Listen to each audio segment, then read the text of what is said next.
تماما للمسجد النبوي أما الناس في شهر رمضان في المسجد النبوي الشريف. Жана мындагы эң бир сыймыктуу жагдайы бул киши жалпы үммөт үчүн ыйык болгон пайгамбарыбыздын мечити Медина шаарындагы мечитке имам болгон. وكان بروفيسورا كبيرا جدا في التفسير حيث درس التفسير القرآن الكريم العظيم 14 عاما لطلاب العلم في الجامعة الإسلامية.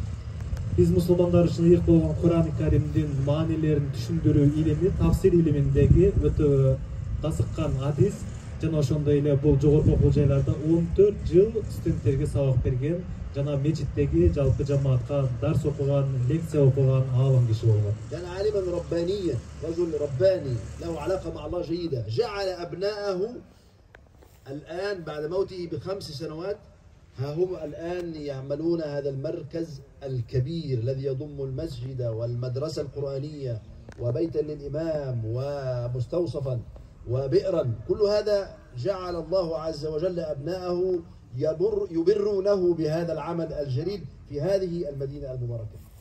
Мындан дагы эң бир маанилүүсү бул кишинин раббани деген сыпаты болчу. Көп адамдар профессор деңгээлине жетет, бирок раббани деген деңгээлге жетиш бул ар бир адамга буйрубайт. Раббани деген бул Кудайга, Раббысына жакын адам болот.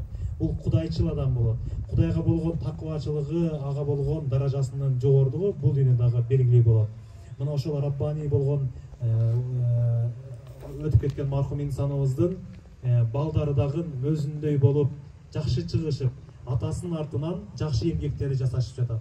Мына ошол алыскы миңдеген километрдей алыстагы өздөрү таанылган билбеген бир мусулмандар үчүн, мусулмандардын бир шаарына ушундай бир руханий ден соолукту чыңдоо жана таалим берүүчү борбордун курулушуна өзүнүн атасынын атынан демөөчүлүк көрсөтүп жатышат.